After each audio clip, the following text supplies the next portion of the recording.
Good morning सभी को। कैसे हैं आप लोग? चलिए ठीक ही हैं। आइए, हम लोग पढ़ रहे थे डीसी मोटर्स। इसके पहले हम लोगों ने डीसी जनरेटर्स के बारे में पढ़ लिया था। हम लोग जान लिए थे कि डीसी मोटर्स जनरेटर्स में किस किस प्रकार की समानताएं हैं और कैसे कैसे ये कार्य करते हैं। डीसी जनरेटर्स किस सिद्धांत पर कार्य करता है, डीसी मोटर किस सिद्धांत पर कार्य करता है, डीसी मोटर्स और जनरेटर्स में क्या अंतर है, ये हम लोगों ने देख लिया था। आप भी अगर नहीं देखे हैं तो आप पीछे जाकर के डीसी मोटर और जनरेटर को साथ साथ जरूर देखें, उसको रिवाइज करें। हम लोग जिस प्रकार पढ़े EMF equation of DC generators, same उसी प्रकार पढ़े EMF equation of DC Motors. जिस प्रकार हम लोगों ने पार्ट्स ऑफ डीसी जनरेटर्स पढ़ा, उसी प्रकार पार्ट्स ऑफ डीसी मोटर पढ़े। जिस प्रकार हम लोग टाइप्स ऑफ डीसी जनरेटर्स पढ़े थे, आज उसी प्रकार हम लोग टाइप्स ऑफ डीसी मोटर के बारे में पढ़ेंगे। जिस प्रकार हम लोग डीसी जनरेटर्स में देखे थे कि डीसी जनरेटर्स 3 प्रकार के होते हैं, DC series generator, DC shunt generator और डीसी कंपाउंड जनरेटर। उसी प्रकार हम लोग डीसी मोटर में 3 प्रकार के डीसी मोटर्स को पढ़ेंगे, DC series motor, DC shunt motor और डीसी कंपाउंड मोटर। ठीक है। जिस प्रकार हम लोग डीसी जनरेटर्स में डीसी कंपाउंड जनरेटर में 2 प्रकार के होते हैं। एक होते हैं कम्युलेटिव कंपाउंड डीसी जनरेटर, दूसरा एक डिफरेंशियल और एक कम्युलेटिव, फिर लॉन्ग शंट और शॉर्ट शंट। उसी प्रकार हम लोग इसमें भी पढ़ेंगे डीसी मोटर में भी कि डीसी कंपाउंड मोटर में भी 2 प्रकार के होते हैं, एक डिफरेंशियल कंपाउंड मोटर, दूसरा कम्युलेटिव कंपाउंड मोटर। और फिर कम्युलेटिव और डिफरेंशियल में 2 होते हैं, एक लॉन्ग शंट और शॉर्ट शंट। चलिए आइए देखते हैं हम लोग।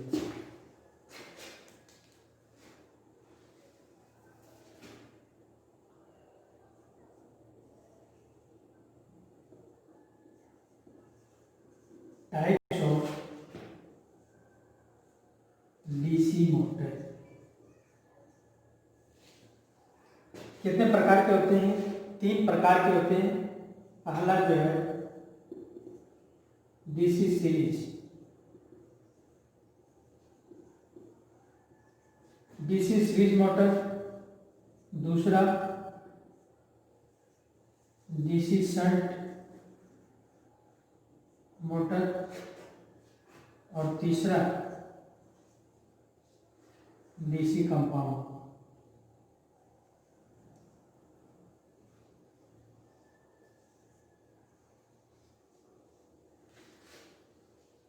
ठीक है। 3 प्रकार के हैं।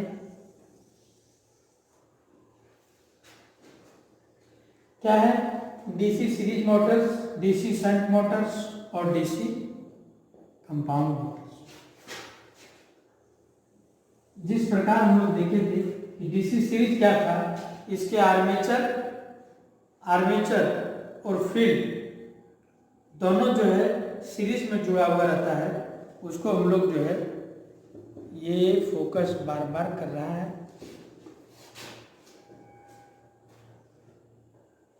रेड हो जा रहा है, कोई दिक्कत नहीं। देखिए डीसी सीरीज में क्या होता था, आर्मेचर और उसके फील्ड दोनों जो होते थे वो कैसा होते हैं, दोनों सीरीज में जुड़े हुए होते हैं।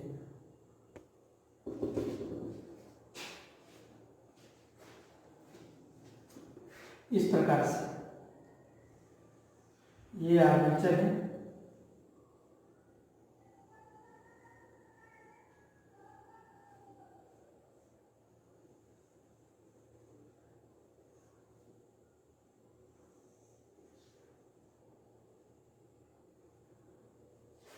यहाँ हम लोग डीसी सप्लाई लेते हैं।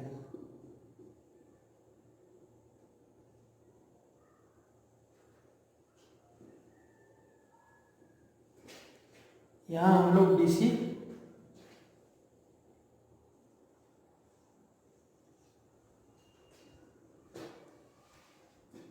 ठीक है। ये क्या है, आर्मेचर है, इसको A1 A2 बोलेंगे। और ये क्या है, ये सीरीज फील्ड है। सीरीज फील्ड को हम लोग D1 D2 बोलते हैं। क्या बोलते हैं, D1 और D2। तो देखिए ये जो है, देखने में प्रॉब्लम हो रहा है, चलो मैनेज करो। तो ये क्या है, ये सीरीज फील्ड है, ठीक है।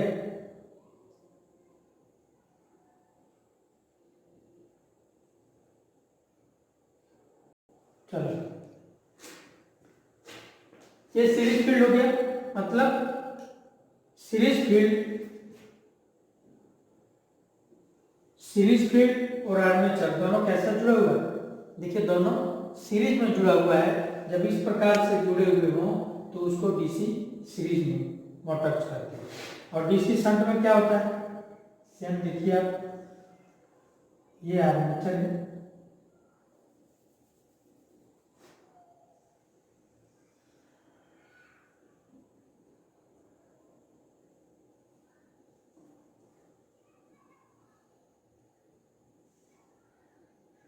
इसके जो फील्ड होंगे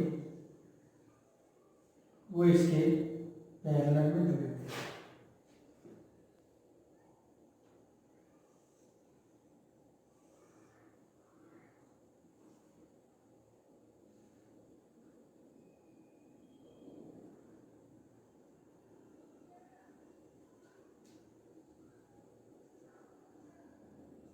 यहाँ डीसी करंट होगा, देखिए ये E1 और E2, ये है A1 E2। आप देखिए यहाँ इसको हम लोग बोलते हैं SH। यहाँ शंट फील्ड और आर्मेचर दोनों कैसा जुड़ा हुआ है, दोनों जो है दोनों पैरेलल में जुड़ा हुआ है। दोनों कैसा जुड़ा हुआ है, दोनों पैरेलल में जुड़ा हुआ है, ठीक है। और यहाँ देखिए यहाँ कैसा जुड़ा हुआ है, यहाँ दोनों सीरीज में जुड़ा हुआ है। देखिए आर्मेचर और सीरीज में दोनों कैसा जुड़ा हुआ है, सीरीज में जुड़ा हुआ है। इसमें दोनों पैरेलल में जुड़ा हुआ है, तो इसको जो है शंट बोलेंगे। अब अगर सीरीज पैरेलल दोनों क्रम में जुड़ा हुआ हो तो उसको जो है हम लोग कंपाउंड बोलते हैं। जैसे देखिए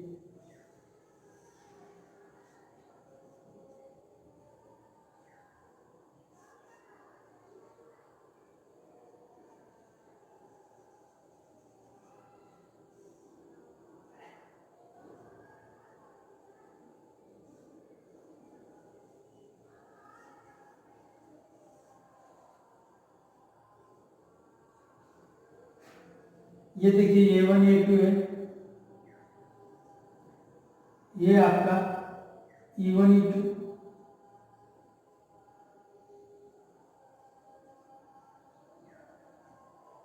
ये D2 D। देखिए क्या होता है, दोनों में क्या चीज है, कैसे है,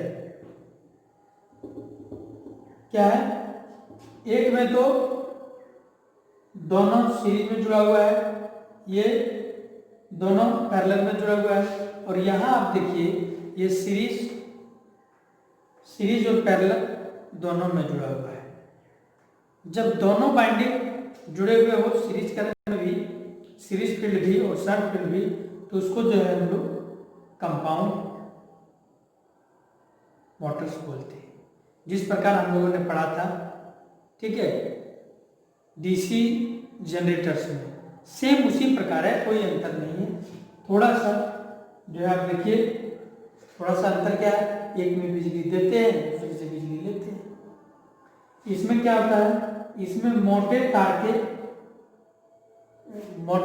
कम बाइंडिंग की हुई होती है। पहला पॉइंट इसमें याद रखेंगे, मोटे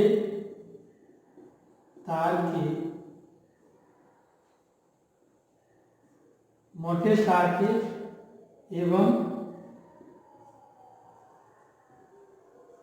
कम टर्न के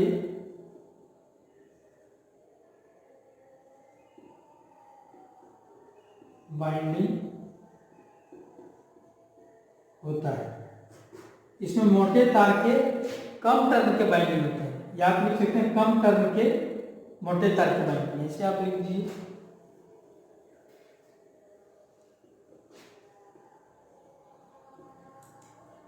कम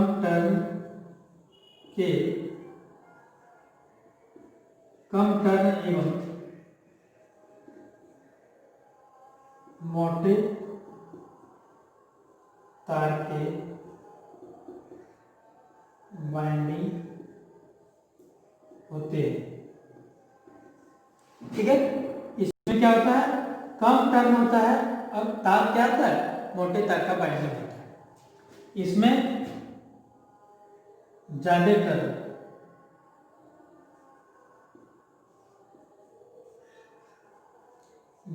टर्न के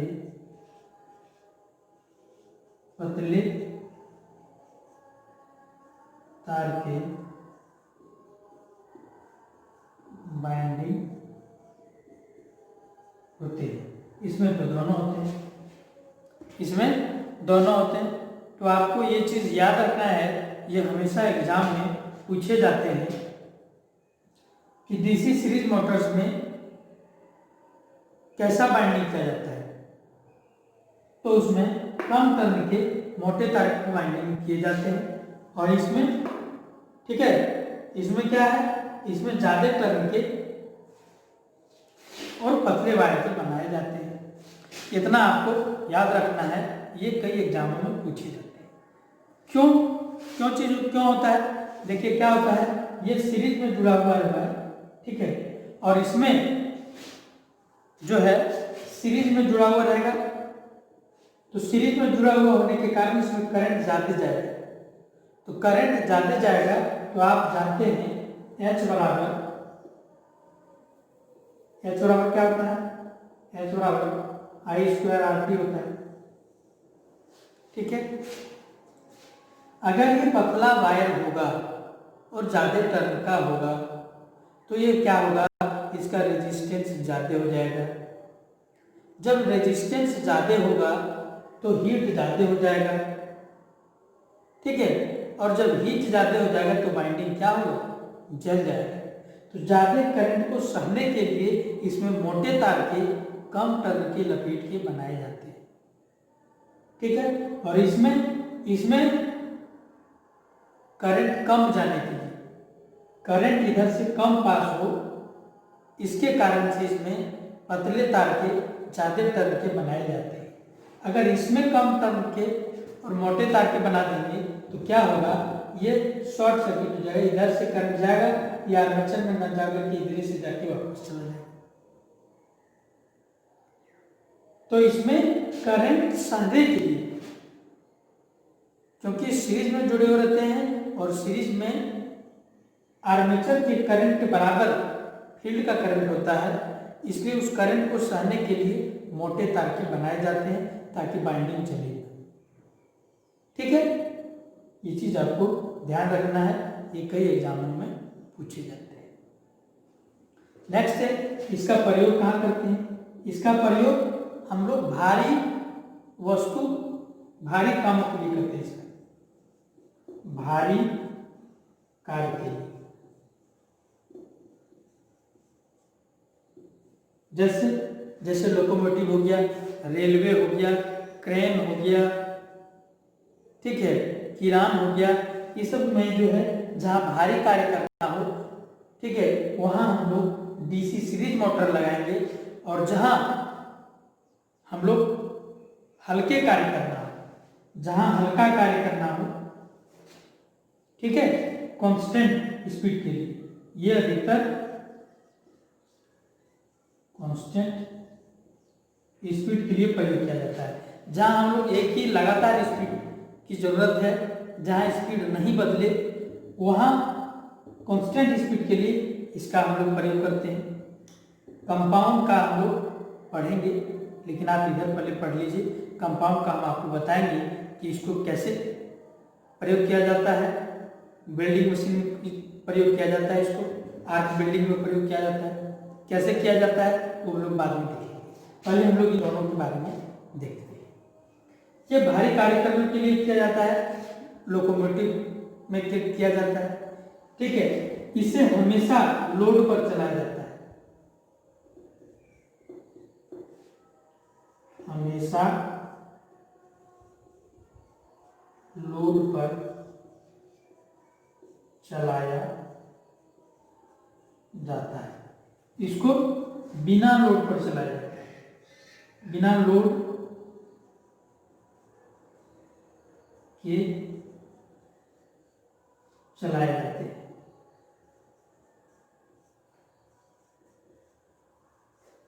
इसको जब स्टार्ट करेंगे तो इसको लोड होना चाहिए इसमें। अगर इसमें बिना लोड का इसमें स्टार्ट कर दिए तो ये मोटर जो है हाई स्पीड हो जाएगा, बाउंडेशन तक उखाड़ फेंक देगी, तो ये पूरा स्पीड हो जाएगा, इन्फिनिटी स्पीड हो जाएगा। इसलिए हमेशा इसे लोड पर चलाना चाहिए। डीसी सीरीज मोटर को बिना लोड पर नहीं चलाया जाता है। और इस मोटर पर अगर हम लोग पहले से ही लोड दे के रखेंगे तो ये मोटर स्टार्ट ही नहीं होगा। इसे बिना लोड पर स्टार्ट करके उसके बाद लोड दिया जाता है, और इसे लोड या बिना लोड दोनों पर चला सकते हैं, ठीक है। तो आज इतना ही, मिलते हैं फिर अगले क्लास में, और अगले क्लास में इसको विस्तार रूप से हम लोग समझेंगे। आज हम लोगों ने जाना कि DC series motor, shunt motor और कंपाउंड में क्या अंतर है। डीसी सीरीज का प्रयोग हम लोग भारी सामानों के लिए प्रयोग करते हैं, भारी कार्यों के लिए। इसको हमेशा जो है लोड पर चलाया जाता है। डीसी शंट को हल्के कार्य कांस्टेंट स्पीड के लिए किया जाता है, इसको बिना लोड पर चलाया जाता है, ठीक है। और डीसी कंपाउंड को लोड या बिना लोड दोनों पर चला सकते हैं। इतना हम लोगों ने आज सीखा। नेक्स्ट अगले क्लास में हम लोग सीखेंगे, ठीक है। तो आज इतना ही। आप सबों को मेरे साथ जुड़ने के लिए बहुत बहुत धन्यवाद।